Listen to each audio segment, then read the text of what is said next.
Thank you.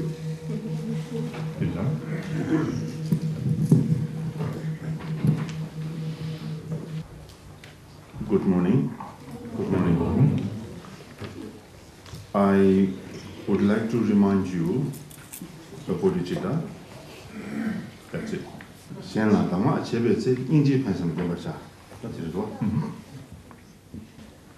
Instruction means, in the Tibetan we call Dhamma. And instruction comes from the heart, not from the mouth. So instruction, in order to give instruction, this master or teacher should be qualified with the full of compassion and loving kindness in order to get rid of these unfavorable, the pain and the suffering of others. So therefore, giving instruction should be performed from the depth of the heart or the depth of the compassion. This shows like the master is very determined to work with the student. And during the teaching or during the practice, it's very sure there will be a lot of obstacles and there will be lot of the hindrances. But regardless, these obstacles and the hindrances will continuously carry out the teachings and the instructions until the students to fully realize the true nature of the mind. This means, as Shantideva said in Bodhisattva Charavatara, and as well as Nagarjuna, I still remember the few words, but although I don't remember exactly the verse, the root text, but it says there, sometimes encounter some misbehavior or misconduct from the student side, and then the teacher and the master feel the restless, might feel that, oh, my teaching is not working with you, or you are not really listening my words and my teachings, and then to deteriorate the power of the compassion and the loving kindness, and maybe this master or teacher intend to give up on his job, means to discontinue teaching or discontinue work with you. So this is a great obstacle to the bodhisattvas and to the masters. So therefore, that regardless of what situation occur around, but with the full of a determination and the full of a confidence, the full of a compassion, must not disconnect or discontinue, must not discontinue the teachings, instructions, or look after them. So that is the characteristic of the compassion, how to carry on the teachings, instructions unceasingly. Okay, next. Your ability and your capacity is very important when you do Dhamma practice. Does not mean always, oh, this teaching is precious, or this practice is so profound, I must go for this. That's not a good idea. Therefore, the Buddha repeatedly mentioned in the sutras, say that the teaching should be performed according to the capacity of others. Like if your capacity is suitable to the practice of the Theravada practice, then you should follow that. Or if your capacity is enough for the Mahayana practice, well, then you just follow the practice of the Mahayana. So it's very much depends on your interest or personal desire and the personal interest and the personal capacity. Not the case that the teaching is so precious and that this is all for all. So this way the Dhamma cannot work with you. So therefore the circumstances need to be considered, and through this then you can make the tremendous benefit from the practice. Obstacle that is occurred from the misunderstanding with the Dhamma, let's say like the certain practice is not suitable to you because your capacity is not fully ripened. So as the time passes, when you do practice, then you don't feel there is a connection between you and this particular practice. Then you don't experience the benefit from the practice, then you try to slander the Dhamma, so that, oh, this Dhamma is not good. I have spent my time with this practice many years, but no benefit is gained. So you try to give up, and you look down on this Dhamma practice, and this practice. So therefore, all this unnecessary, the restless mind or mental attitude arises. In order to avoid such a case, one should go accordingly. So which means you should consider your capacity and your ability of the wisdom or your whatsoever. In the Mahayana Uttara Shastra by Buddha Maitreya, towards the end, and mentioned clearly that the slandering the Buddha Dhamma is the most sinful and the most negative deeds that is you accumulated. Of course, let's say you slander the Buddha himself, or the slander the Sanghas, the slander the Dhamma practitioners, compared to your slander the Dhamma is not that as serious as you do others. But slander the Buddha Dhamma is most sinful and the most heaviest way of your accumulating negativities. So therefore, should avoid the slander the Buddha Dhamma. The Dhamma is the teaching that is guiding your mind. The Dhamma is the teaching that you reshape or reform your mind. The Dhamma is the teaching that helps you transform your negative mental attitude into the positive mental attitude. So therefore, it is the method, like a tool, work with you to change your mental attitude. So these teachings must go along with your capacity. It's very important. So keep attending teachings, keep attending like the ceremonies, or the initiation is kind of a little bit sometimes an addict, and that doesn't really work with you, so that is not suitable to you. So teaching should be based on your intention and your motivation, your interest. So therefore, the Atisha is try to teach us that should follow your capacity, your ability. It's very important. Shūchū namchū gonen, the next one. Shūchū namchū gonen minsen chepan bebarcha. I still remember a few days back, I have ever spoken about the no time, isn't it? So this topic comes back.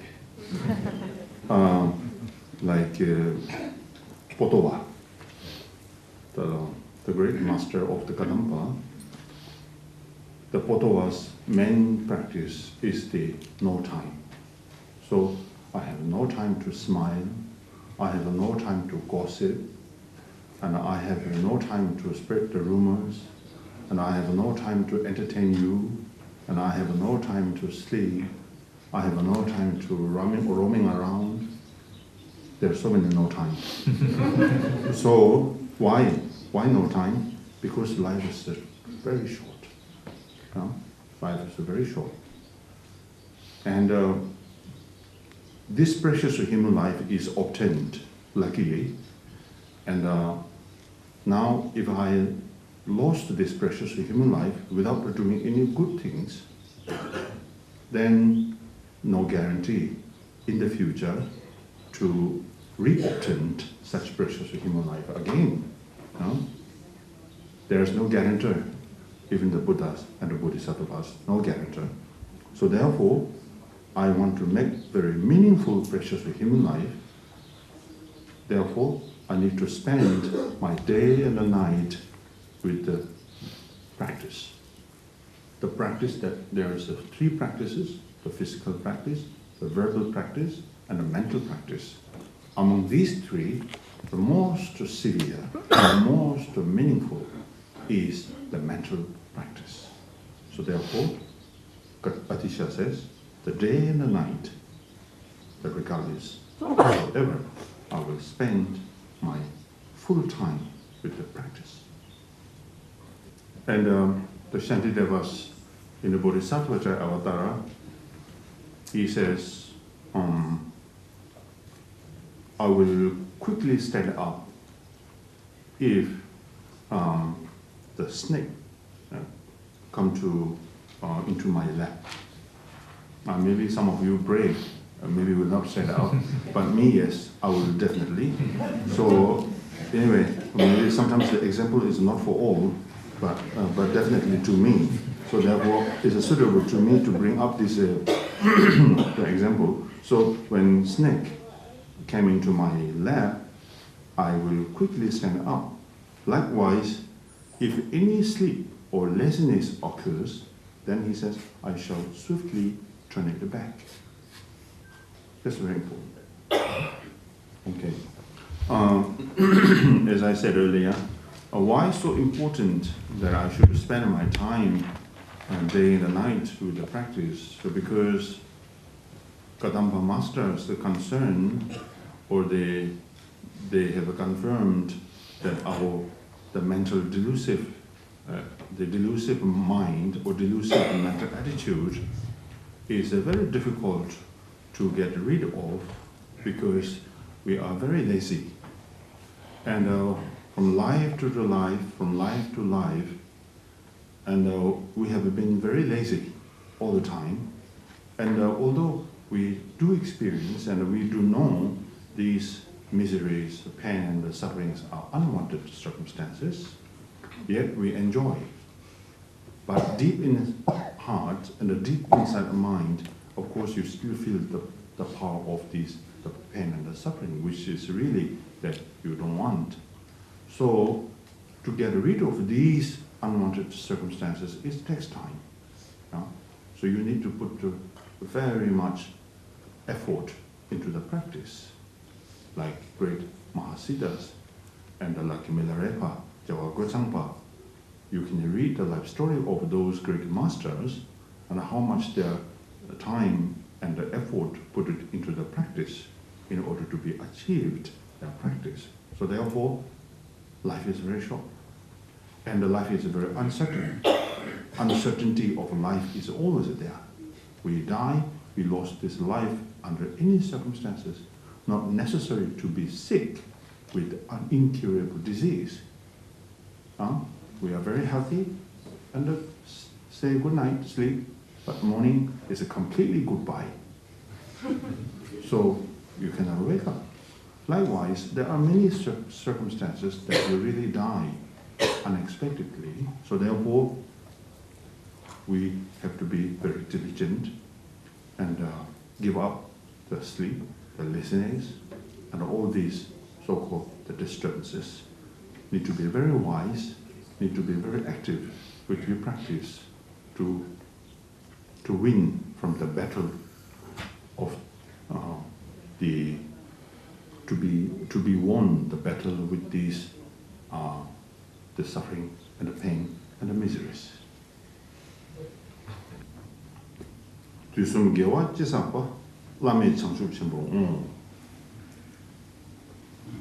So dedication is very important. In the practice of Mahayana, we call 3 nobles, or the preciousnesses. The first one is the taking refuge in the Buddha, the Dhamma, the Sangha. Excuse me. And second is the generating bodhicitta. Then the last one is the dedication. And in order to do dedication, the verbally chanting is not that important. Each and every session towards the end we do dedication with the prayer of the Amitabha, Emaho, Masa Sangye. So this is a very common tradition that everybody does it.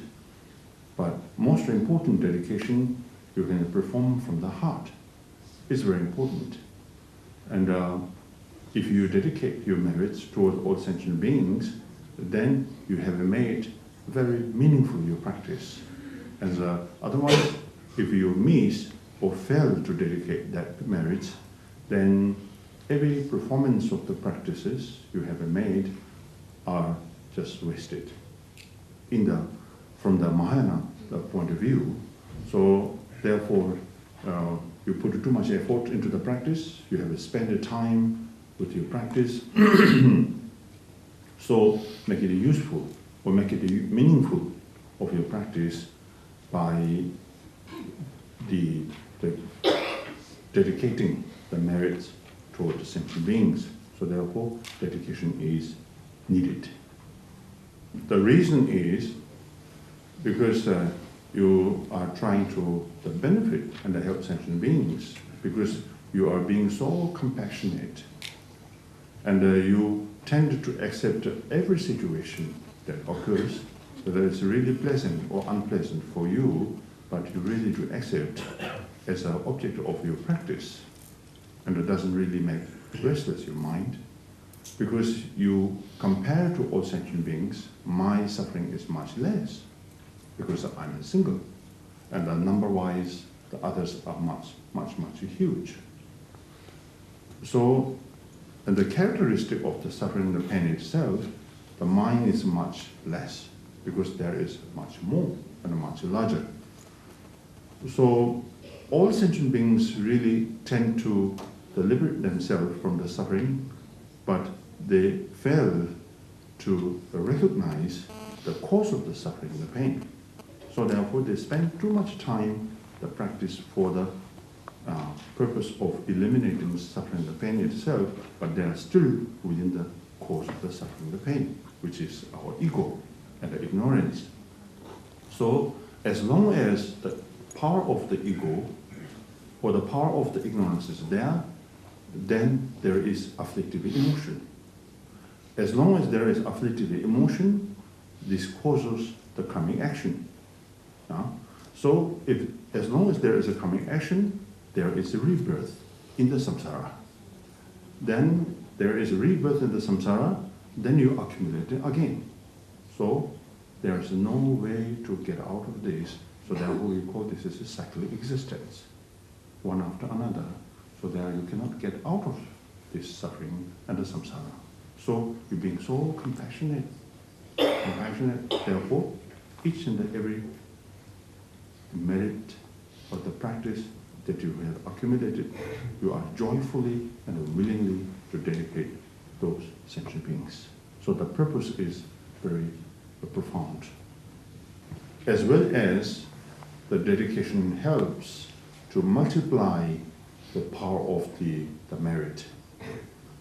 We look for omniscient state of Buddhahood. Therefore, Tibetan in teaching it says Changchuk Chenpo, means the great Bodhi.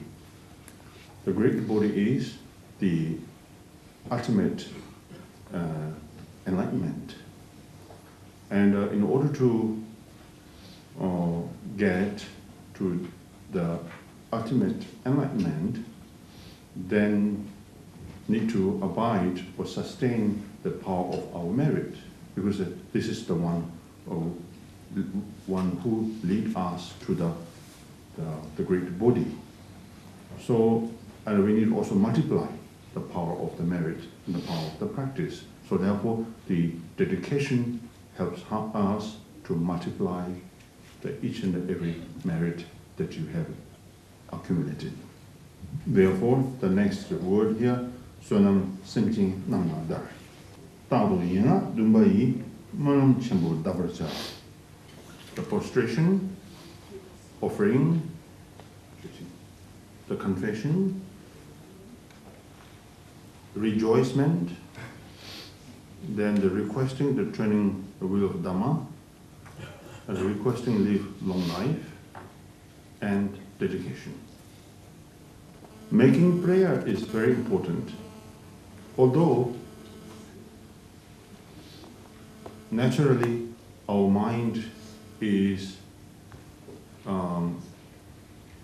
never disturbed, never deluded by so-called these afflictive emotions.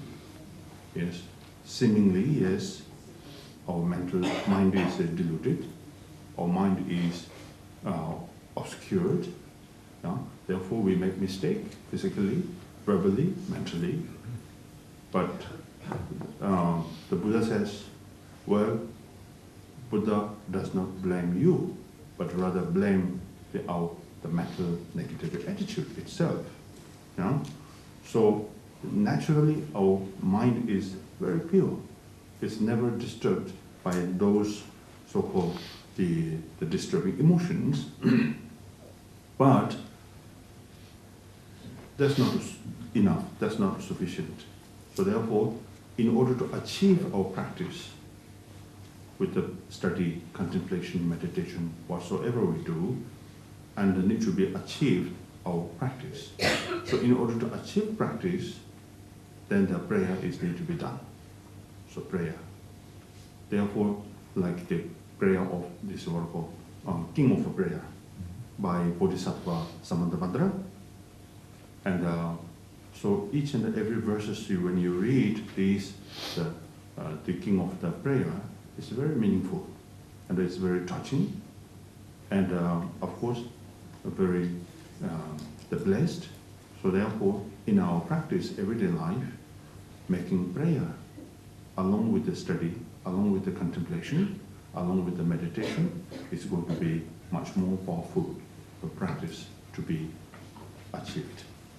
To me, as I think I did say it a few days back, because we talk about the blessing, yeah, blessing. So Kara Gomchung says, the Kadampa master Kara Gomchung, he said, the best blessing is our own mind. There is no blessing, something solidly existed separately from our own mind. There is no blessing out somewhere there other than your own mind. With this perspective, what I sense is because the blessing is something that is come from your mind of the purity, like a genuine compassion and a genuine loving kindness, and then the fully development of the wisdom. As long as you are absolutely able to catch yourself, or seeing your own truth, or the trueness of mind, then the blessing never ceased. And the blessing that is very helpful for yourself, and the blessing that is very helpful for others. Otherwise, the blessing like from the powerful mantra, the blessing that is from like a temporary, the means and the method, is very limited. It helps, but this blessing will not lead you to the absolute truth. So in order to realize my own true nature, and one has to be very honest with yourself, then perform any Dhamma practices accordingly, and each and every manner with the body, speech, and mind do accordingly, then the blessing is there.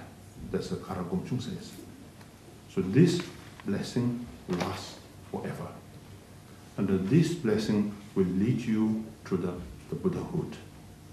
This blessing be able to help all sentient beings. So therefore, such blessing is like the bodhicitta, true compassion, true loving kindness, and true dedication. So that is the blessing. When you make a prayer, it's not like something that may I be long life, or may I be healthy, may all sentient beings be healthy. Of course, this is a part of a prayer, but here we are talking about essential prayer, most profound prayer, that is something that I wish and I intend and I will sentient beings approach to the right direction. Like Shantideva says in his Bodhisattva Avatara, the chapter of the dedication, he said, may all sentient beings be able to enter into the way of Bodhisattva life. Through that, I have composed this, the Bodhisattva Avatara.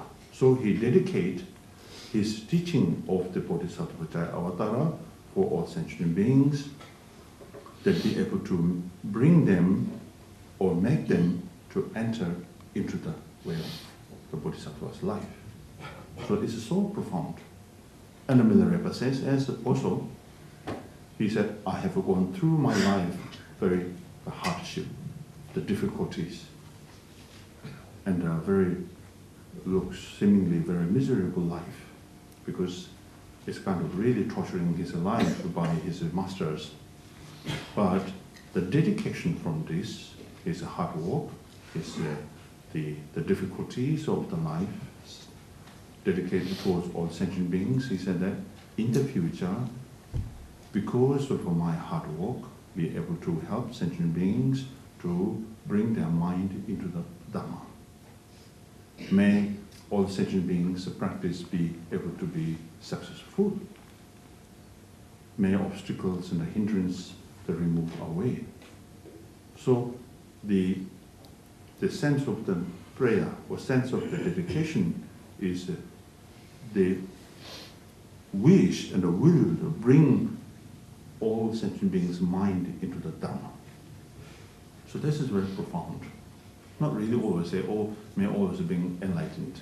All sentient beings be enlightened. It's very difficult to be enlightened, very difficult without approaching to right direction and apply all the practices accordingly. There is no way to be enlightened that easily. So therefore, the dedication is very simple and very the blessed that wish you that become a good practitioner.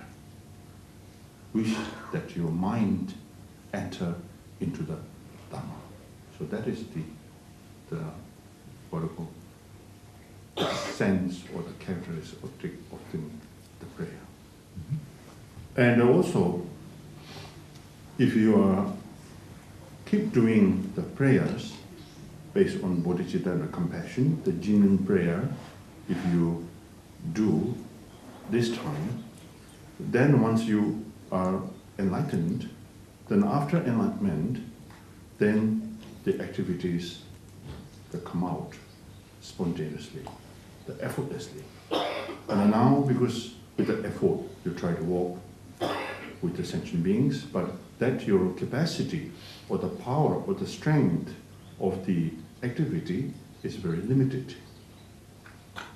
You cannot overwhelm, but after enlightenment, then all the activities, because of the power of the prayer that you have done, so now as a result, the activities to benefit sentient beings will come out naturally, effortlessly.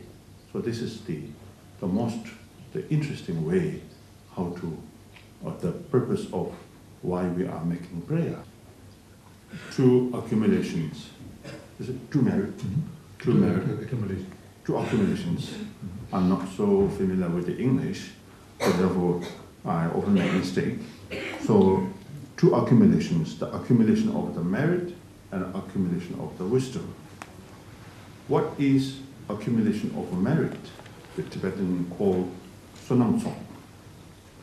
That accumulation is, as long as it's not associated with the wisdom, then simply doing the virtues by any virtuous action that you performed by body, speech, mind is we consider as the Phuntsok only. It's the accumulation of merit only.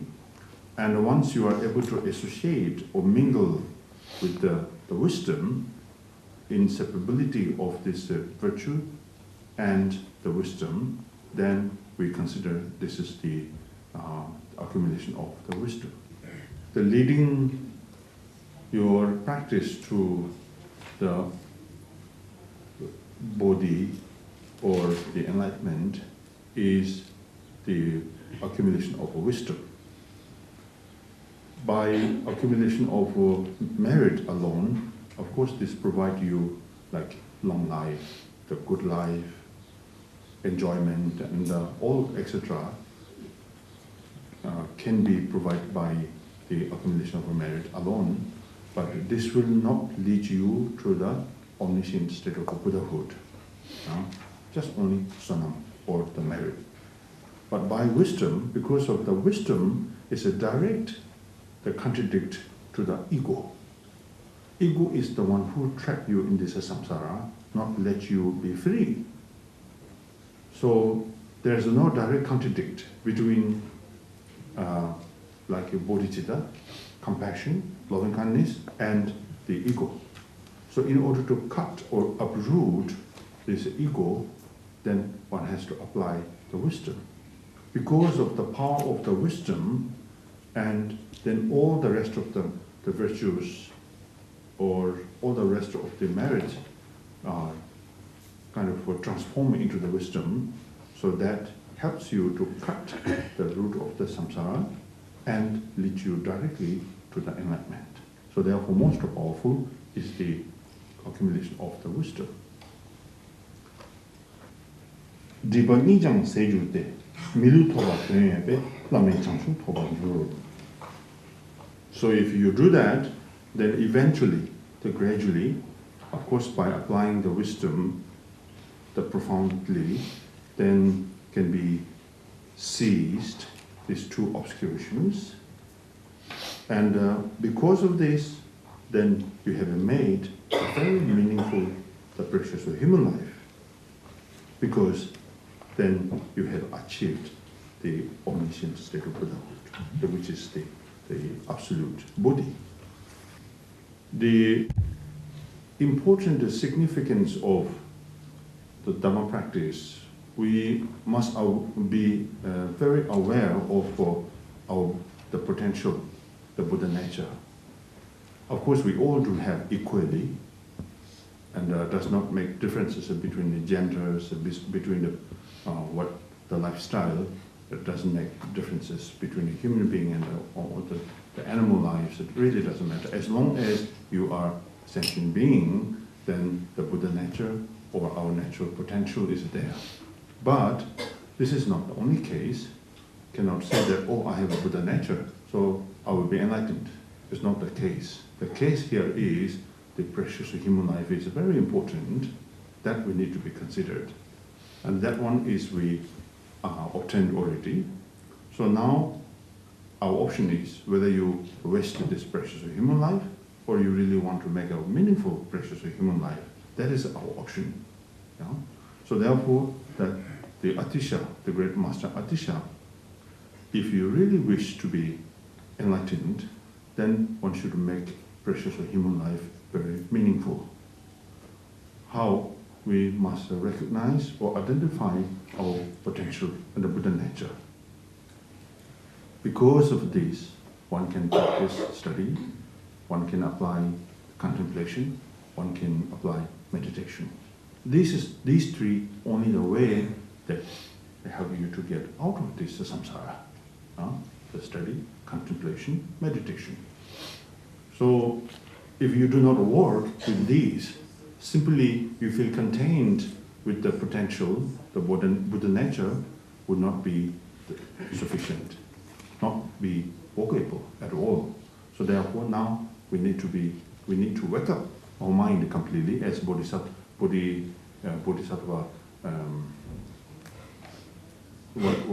I forgot now. Bodhisattva what? Shantideva. Yes. Shantideva says, should wake up. Should wake up. Now we should wake up. Forget all the negative things and try to wake up and pick up the good things and change your lifestyle. Think that, okay, The English says, bygone is bygone. It's gone. Now you move forward. You know?